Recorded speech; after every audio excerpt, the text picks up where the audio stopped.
Corona कहर बड़े शहरों के बाद किस कदर छोटे शहरों में भी अब तबाही मचा रहा है। इसकी एक भयानक तस्वीर यूपी के कन्नौज जिले से आई।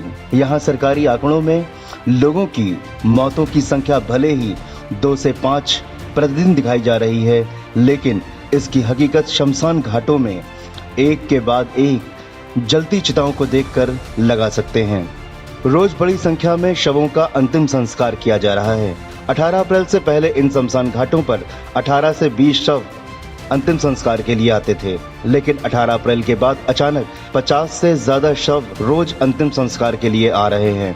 शमशान घाट कर्मी राजनारायण पांडे ने बताया कि उन्होंने अपने जीवन में एक साथ इतनी बड़ी संख्या में शवों का अंतिम संस्कार घाटों पर नहीं देखा। उन्होंने बताया कि 18 अप्रैल को 50 शव अंतिम संस्कार के लिए आए थे। इसके बाद लगातार शवों की संख्या बढ़ती जा रही है। 22 अप्रैल को मेहंदी गंगा घाट स्थित शमशान घाट पर 64 लोगों का व 23 अप्रैल को 67 लोगों के शवों का अंतिम संस्कार किया गया। उन्होंने बताया कि मृतकों में सबसे ज्यादा बुजुर्ग हैं। कोरोना से मरने वालों का शव भी अंतिम संस्कार के लिए आता है। उन शवों को दूर हटकर जलाया जाता है। मौतों की ये संख्या हिंदू धर्म के लोगों की है। मुस्लिम धर्म के लोगों की मौतों की संख्या का अभी पता नहीं लग सका है। आपको बता दें कि कन्नौज जिले में 2-3 स्थानों पर लोगों के शवों का अंतिम संस्कार किया जाता है। ये आंकड़ा सिर्फ शमशान घाट का है, जबकि दूसरे शमशान घाट में शवों का अंतिम संस्कार का आंकड़ा नहीं मिल सका है। लेकिन सूत्र बताते हैं कि दूसरे शमशान घाट पर भी कतारों में चिताएं जलाई जा रही हैं। विपक्षी नेता सरकार पर आरोप लगा रहे हैं कि सरकार की बदइंतजामी के चलते मरीजों को अस्पताल में इलाज नहीं मिल रहा है, वह दम तोड़ रहे हैं और सरकार मौतों के आंकड़ों को छुपा रही है। वहीं कन्नौज के जिलाधिकारी राकेश कुमार मिश्रा का कहना है कि कोरोना संक्रमण काफी तेजी से बढ़ा है।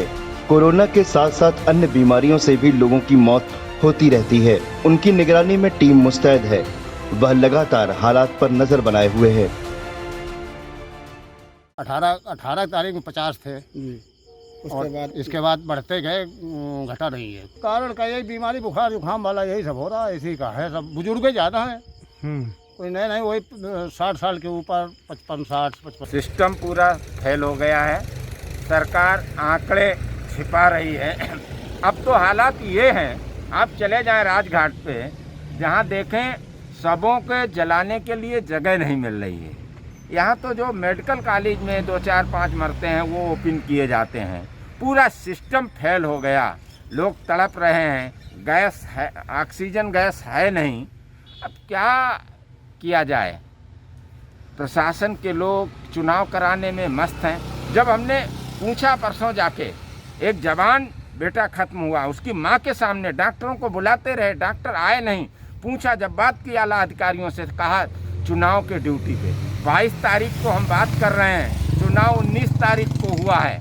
चुनाव ड्यूटी पर, और फिर चुनाव ड्यूटी पर मेडिकल के लोग कभी नहीं चुनाव पे लगाए जाते हैं। कहीं ऐसा ना हो कि चुनाव में ये सीमा पे लगे जवान, जो चीन पे और पाकिस्तान पे लगे जवान लगा दें चुनाव की ड्यूटी में और चुनाव कराते रहें, तब तक सब कुछ बेकार हो जाए। इन्हें चुनाव कराना है, कुछ नहीं, आंकड़े छिपा रहे हैं। आज लाशों के अंबार लगे हैं। पूरी तरीके से सिस्टम फेल है। किसी आज भी ये बड़ी स्थिति खराब है। उनके माता पिता के सामने जवान लड़के खत्म हो रहे हैं, तड़प रहे हैं, मर रहे हैं, कोई देखने वाला नहीं। ऑक्सीजन है नहीं, वेंटिलेटर है नहीं, सफाई कर्मी है नहीं, कुछ है नहीं। कोरोना से जो स्थिति है, जो भर्ती है, जो प्रॉब्लम है, वो तो है ही, लेकिन ऐसा नहीं कि जो सामान्य तौर पर डेथ होती है वो तो हो ही रही हैं। वो कोरोना नहीं भी रहता तब भी होती रहती हैं। तो ऐसा नहीं कहा जा सकता कि वो सब कोरोना से ही रिलेटेड है। लेकिन ये ज़रूर है कि जो गंभीर बीमारी वाले हैं, अगर उनमें कोरोना भी है तो उनके चांसेस जो है खतरे के बढ़ जाते हैं। सारी चीज़ों को ध्यान में रखा जा रहा है। हमारी सर्विलांस टीमें काम कर रही हैं, हमारी निगरानी टीमें काम कर रही हैं। तो जहाँ जहाँ जो भी चीज़ें हमारे संज्ञान में आ रही है, हम लोग उसका इलाज कर रहे हैं। जिस तरह से कोरोना की दूसरी वेव में अचानक बड़ी संख्या में लोग कोरोना संक्रमित हो रहे हैं और अस्पतालों में बेड, ऑक्सीजन, जीवन रक्षक जैसे संसाधन खत्म हो रहे हैं, वैसे वैसे अन्य बीमारियों से ग्रसित मरीजों को भी इलाज के लिए अस्पतालों में जगह नहीं मिल पा रही है। यही कारण है कि कई ऐसे मरीज हैं जिनको समय से इलाज नहीं मिल पा रहा है और वह काल के गाल में समाते जा रहे हैं। वर्तमान जिले में 1966 एक्टिव कोरोना मरीजों का इलाज चल रहा है। अब तक 67 लोगों की मौत हो चुकी है। आज 211 लोगों की रिपोर्ट पॉजिटिव आई है।